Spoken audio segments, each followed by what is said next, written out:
Kriga Kerchak Tarzan Bundalo Kerchak Gund Kerchak Bundalo Tarzan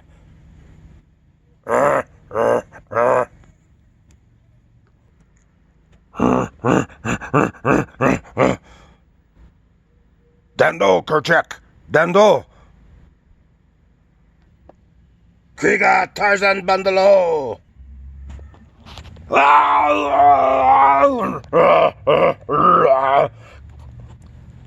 Kagoda Kagoda Tand Kagoda Bundalo Oh!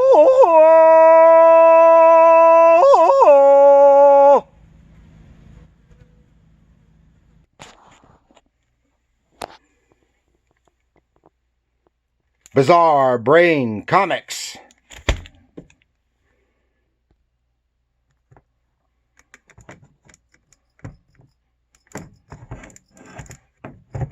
Oh, come on.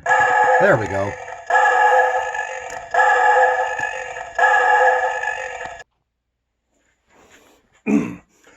Oh!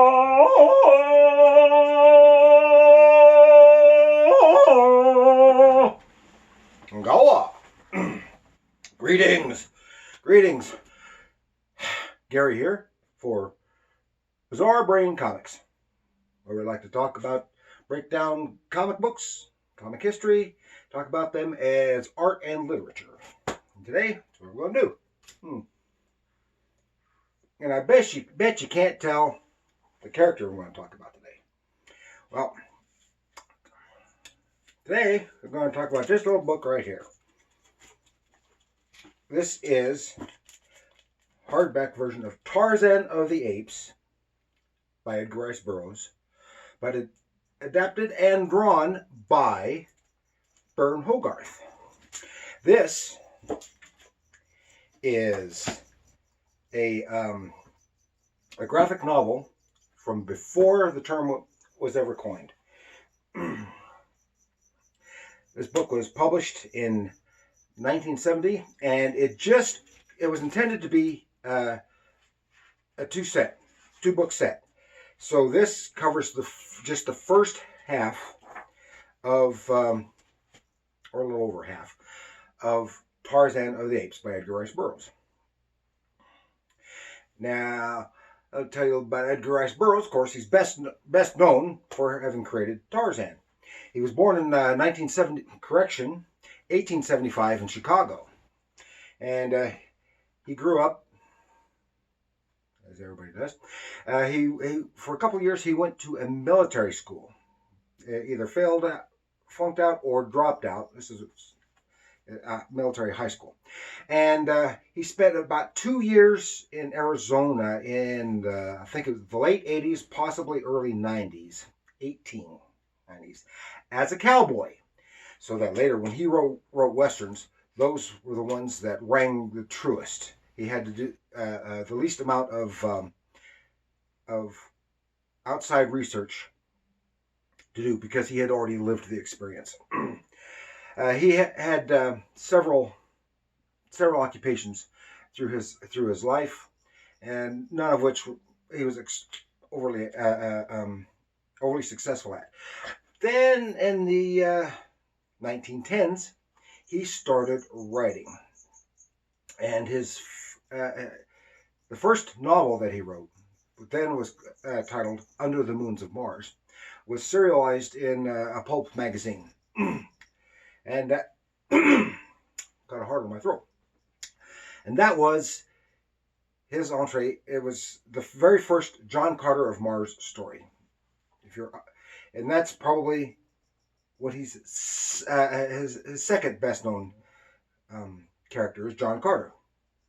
And, over the decades, had a series of, I think, 10 or 11 books there. He wrote a few years later. He wrote some other books too, but a few years later, he wrote Tarzan of the Apes. Also serialized in a pulp magazine. Was I think it was 1918. I think maybe it's 21. Anyway, right around in that time frame, as the very first film production of, it was Tarzan of the Apes, a silent movie starring Elmo Lincoln. And since then, Tarzan has had a long and successful career in movies. Even though the adaptation to the movies was not the best in the movies, eventually it got better. But there have been Tarzan, of course, movies, several TV series, a few radio shows back in the golden age of old time radio. Even had an animated TV series in the 70s and early 80s. So everyone knows Tarzan, and that Me, Tarzan, You, Jane stuff is not Tarzan, or at least not the Burroughs Tarzan. Okay, now, and Burroughs died in 1950, and while a novelist, you may have heard of the city of Tarzana, California. That is the city that grew up around Edgar Rice Burroughs' Tarzana Ranch. Ranch that he owned, property he owned there and lived at for many years, named, of course, after Tarzan. And then the city grew up around it. Tarzana.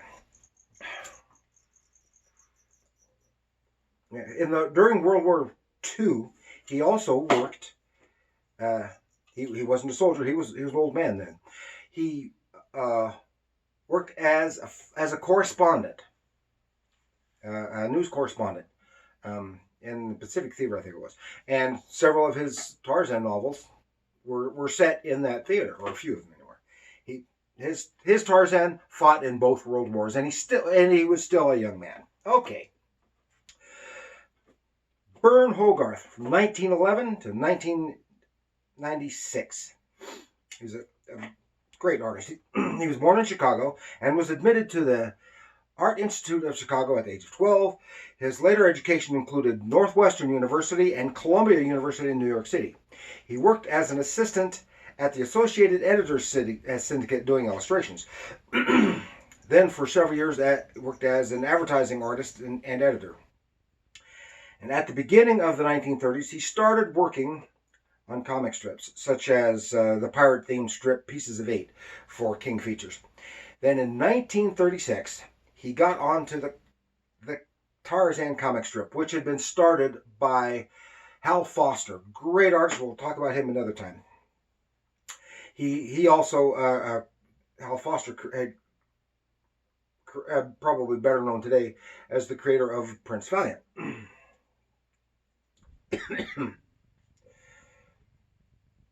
Okay, comic strip. Therein, he combined classicism and expressionism to the narrative to become a new form of dynamic sequential art. He drew the Tarzan Sunday page for a total of 12 years in 2 separate stints. And after World War II, he started a school, the Manhattan Academy of Newspaper Art.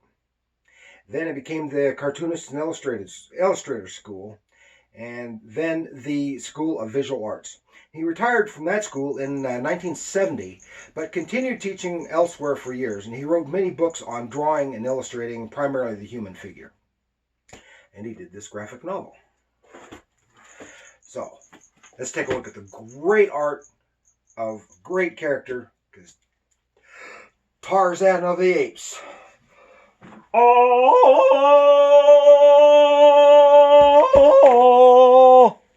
Ongawa. Yeah, there we go. Tarzan. And you can see an example, great, beautiful example of Byrne Hogarthe art. Now, as I said, he wanted to tell you that I love the Tarzan strip. He did the Tarzan strip, but this book is not a reprint of a comic strip. This was done specifically for this volume. And Edgar Rice Burroughs is my favorite author, and Tarzan of the Apes is my favorite novel. So I love this character, and I love the art. Tarzan of the Apes. by Byrne Hogarthe. Original text by Edgar Rice Burroughs. Adapted by Robert M. Rhodes. I'm not going to go through the whole story too much. Okay, when Hal Foster started the comic strip, and he worked at the pages pretty much like this. And then when Byrne Hogarthe took over, he followed the pretty much same format. Because remember, these were Sunday pages. It was a full page, and so they'd have quite a bit of story in that page. And it was primarily, especially with Hal Foster beforehand, but just almost as much here. So you see it almost like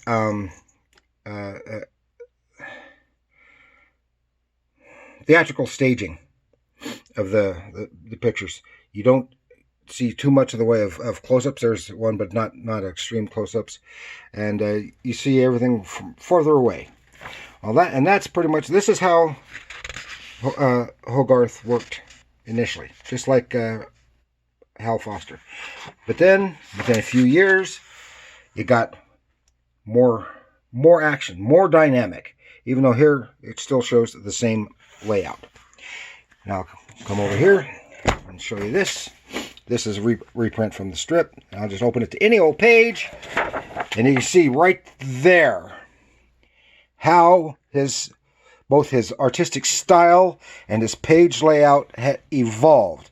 Extreme dynamism and a variety of page layouts to really assist with telling the story.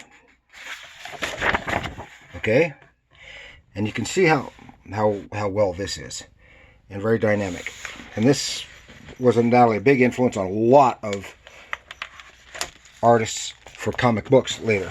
Now, then you get here to the first page, or not this first, but it's a bit more standard, but not the same as his comic book, his comic page layout. This is more like a comic book layout. I said he wrote, here we go, art books. Here's a sample from the Drawing Dynamic Anatomy. So some of the lessons he had. It was very dynamic. Drawing illustration he did there. It's a beautiful way of drawing horses. Just a ballpoint pen scribble. Ah, this is beautiful the way he did this ball. Okay, on to the story. Okay, this is the first page, just all text. Love the illumination around there. And it's just retelling the story of Tarzan. And it's kind of briefer, more briefly told here in this part. This is the ship, the Fawalda, that the Tarzan's parents, Lord John Clayton and Lady Clayton, Lord and Lady of Greystoke, on their way on to Southern Africa on a mission for the British government. And there's a mutiny, and things happen. Oh, look at this! Look at this! So you have beautiful way he does folds in the clothing. He even has a whole book on just drapery and the way the clothes are folded.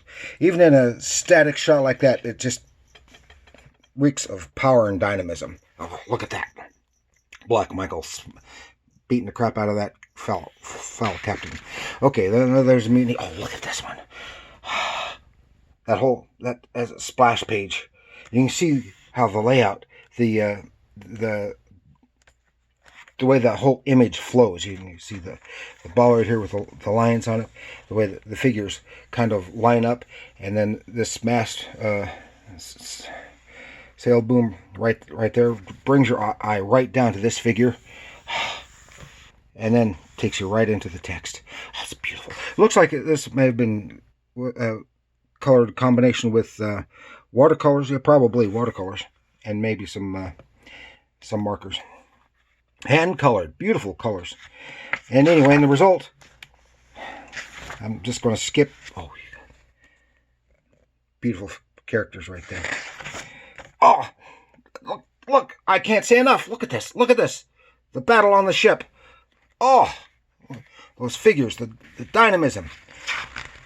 And that's the mutiny. And here is where they're being marooned on the island. And the way this image right here on this, they're approaching the beach. You get the way you see the ship right here, real small, and it's framed by this jungle titan of a tree. Beautiful. Look at the gnarly tree. Now, from what I understand, Hogarth had a tendency to, when he used reference, and preferred the jungle scenes from South America as opposed to Africa. He thought the plants and everything the trees were more attractive, or at least more visually interesting, which I think is partially true. Look at this in here, and this in here too. They're building a place to stay, and you can see the shape of the woods. Look at this. Look at the way this tree, the bough, and the roots, they just spiral through around here to take your eye right to the silhouette figure of an ape who's watching them. Oh, that is mastery, leading the eye. Here he's building the cabin, and they live there alone for quite a while. He's adding on to their simple little cabin. Here he is, Clayton attacked by an ape while he's out working. He yells for Jane to stay back. She grabs a gun because he had forgotten to take his gun with him, and she takes a shot. Kills the ape. He doesn't die immediately. Grabs look at that. The dynamism. Oh, the power in those figures. And the action, the implied action in that drawing. And the ape attacks Clayton and knocks him down, knocks him out, and then attacks Lady Greystoke, but she then dies and flumps on top of her. Clayton takes her in. Oh, here we go. To really show how isolated they are in their little cabin on the African coast. Again, this beautiful rendition of a tree. Here you come up here. You see the leopard. And down here's the lion. There's the water. Oh, and the colors, the gorgeous colors. That really expresses the loneliness in that image. But here you go, the beauty of the interior. Here, little Tarzan, John Clayton. He was born shortly after that incident with the ape, and Lady Jane's mind is a little goofy now, and she thinks they're back in England. So Clayton takes care of them completely, fighting off attacking apes. They're there in the cabin. More and more. Then Lady Jane dies. Oh, Clayton is heartsick. Doesn't know what's going to happen to his son. There's Kerchak. Kerchak, in the ape tribe back in the forest. He goes on madness. He starts attacking people or members of his tribe. Takes off after Kala, she-ape, and she loses her little baby. It is killed in the fall, and Kerchak's anger is satiated. Then they march toward the cabin, and discover that the door is open. They've never been able to get the door open before, because there's Clayton right there, weeping the loss of his wife, and there's baby John Clayton, Tarzan. And then Kerchak attacks. Oh, again, look at that figure. Just you can just feel the impact in that image. Meanwhile, Kala snatches the human baby and leaves her dead baby in the crib. Accidentally set off the rifle and slams the door shut. And they take off because they're frightened. And then they can't figure out how to get back in. That alone could be terrifying. All these huge apes. Notice that these are not gorillas. They are apes. They call themselves the Mangani. They're a fictitious species of ape. They're neither chimpanzee nor gorilla. Ooh, look at that beautiful thing. Now, if you saw the Disney's Tarzan, this is quite a bit different. Similar, but quite a bit different. Again, I've got a beautiful Kerchak. Oh, they wanted to take the baby. They didn't want her, Kala, to have the baby. But she takes it. Oh my gosh, I'm taking way too long here. And where we see images of her. Now this is kind of the way Hogarth would. Oh, look at that! You can just see a whole string of images, just showing the both the speed, and agility that he had as a boy, and is just growing up in the forest. But he's isolated, smears himself with mud because he sees his reflection in the water, and he doesn't look like the other apes because he doesn't know he's not an ape. Oh, this is a beautiful drawing, looking at his reflection right there with his friend. And then, out of nowhere, Sabor, the lioness, attacks. Right there. Oh, pounce. Goes for Tarzan, but Tarzan leaps into the water, and his little playmate is not so lucky. And the lioness, you can see the power. There's power in that lioness's figure. Oh, it's beautiful. Horrifying, but beautiful. And this is when Tarzan learns how to swim. And you just see his life here, growing up in the forest, in the jungle. He has an enemy, Tublat, who was Kala's mate. And he learns how to twist and tie grasses to make a rope. And he just terrorizes him. Eventually, he goes back to the cabin. Eventually, he figures out how to open the door. He finds all the skeletons. He finds a knife and learns what good it can be. He sees all these books, and over years, he teaches himself how to read. He doesn't know how to pronounce the words, but with the dictionary and picture books and stuff, he begins to figure out and learns how to write the words. On the way leaving the cabin, he's attacked by a gorilla who is an enemy of their tribe. And no, this ape does not have lots of extra arms and legs. That is, neither does Tarzan, to show them moving and flashing, the motion. And he manages to kill the gorilla, but he's terribly injured. Kala takes him back, and she nurses him back to health. That's the first part. There's the second part. He's a little older. This is when he's learning how to. Beautiful nude figure. He's real careful not to overexpose the boy. Look at that's a beautiful. Now whether male or if that were a female figure, it'd be just as beautiful. That's just a beautiful figure. Tarzan learns. Here he is learning things. He learns he's an M-A-N, a man, not an A-P-E, ape.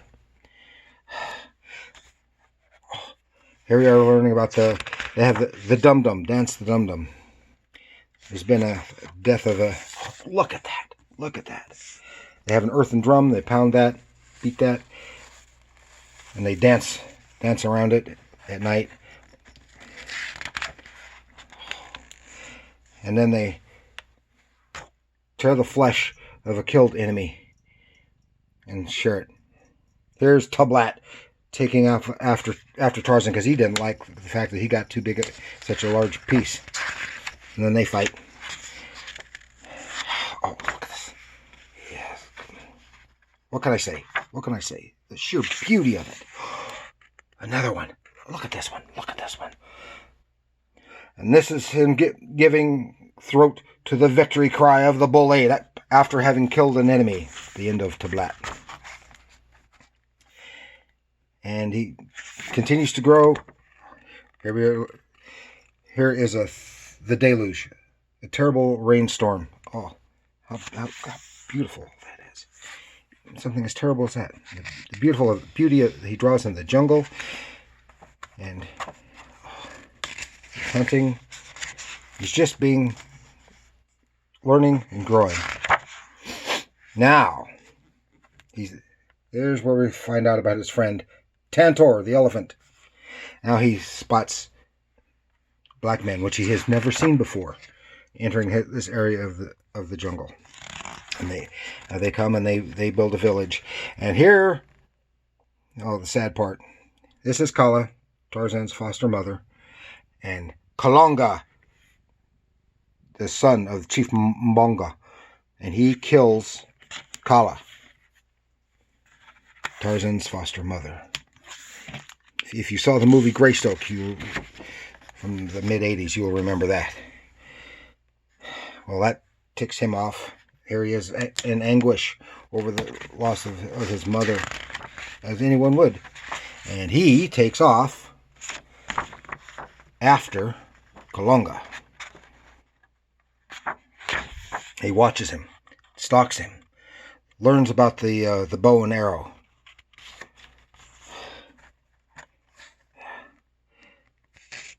Eats raw flesh. He doesn't understand why Kalonga, as he thought, shared his meal with fire. And then finally, he's following him. He gets down there, and he snatches all of Kalonga's weapons and snatches him up in his rope, and he kills him. There he is. He takes his weapons, his garments, his trinkets, and transfers them to his own body. And then goes to the village and waits for stuff to happen. The dead body is discovered. Everyone rushes out. Tarzan sneaks in, sees a hut, plays a trick, takes all these skulls and all this, arranges them around, grabs a bunch of arrows, and takes back off. And he scares the crap out of all these natives. And there he's learning how to use the bow, becomes proficient with it. He has become, they think him a Tarzan, a jungle god, call him Manango Kiwati. And here, Tarzan is hunting, and he kills Sabor the lioness. Now, Sabor is not a name, it's a word for lioness. There he is, giving his victory hail. Oh, look at this. Look at that figure. Look at that figure right there. Beautiful. And here too. Beautiful. The whole thing. Beautiful. And there they are. He goes, takes the skin from the cat, takes it back to show as a trophy to his apes of his tribe. There he is. There he is. And Kerchak, the king ape, Gund, Kerchak. And he's jealous and angry. There's his eyes. There's those bright red eyes that you saw on this figure right here. And he attacks. And Tarzan, as the tribe watches breathlessly, Tarzan quietly dropped to the ground. Nearly 7 feet stood Kerchak on his short legs, his lips exposed, great fangs, and his eyes shot gleams of madness. Awaiting him stood Tarzan, armed only with his knife and his superior intellect to offset the ferocious strength of his enemy. Oh. And here the battle. This is going to be several pages worth. Oh, this great battle. Look at that. Battle with Tarzan with Kerchak, the king ape. Oh. Again, you would have seen this depicted in... You never would have seen this in Disney. But you saw this depicted in the movie Greystoke. Because it's the first half of the movie Greystoke basically covers what this book covers. The second half of that movie is completely different from the Tarzan of the Apes. They're fighting, and finally, he's slain Kerchak. Gives his victory cry. Oh! I kind of goofed that one up. And he becomes the chief of the Apes, the leader of the tribe of Kerchak. And that is it for the first part. But it didn't sell well enough. It never, ever did the second half. I wonder how much of the project he had completed, but didn't get published. That would be interesting to know. Like I said, beautiful, beautiful artwork. Beautiful, beautiful artwork. What else can you say but beautiful artwork? Oh, and the telling of the stories. Here because he did without word balloons. It was all in caption form, even the dialogue, and of course, in this book it was paragraphs from the book telling the story. Oh, it's one of the most beautiful things I think I've ever seen. Oh, what can I say? Oh, yeah. I'm just so awed by the beauty of it. Yes, so that is it. Tarzan of the Apes, presented by Byrne Hogarthe. Like I said, 1970 version, graphic novel. Beautiful, beautiful. Okay, I hope you enjoyed this. Like it, if you did.